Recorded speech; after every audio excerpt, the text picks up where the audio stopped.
Buon pomeriggio a tutti, ben arrivati a questa inaugurazione della quarta edizione di Ripido Festival. Herzlich willkommen, schön, dass Sie so zahlreich gekommen sind.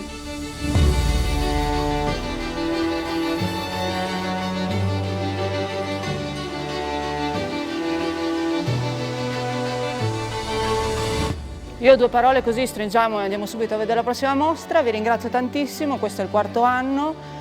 Secondo il mio punto di vista stiamo migliorando sempre di più, perché comunque è la prima volta che organizziamo un festival, la prima volta che il Telaio organizzava un festival di questo tipo. Ci sono tutti stati vicini e sono felicissima e grazie mille perché ci supportate ogni anno.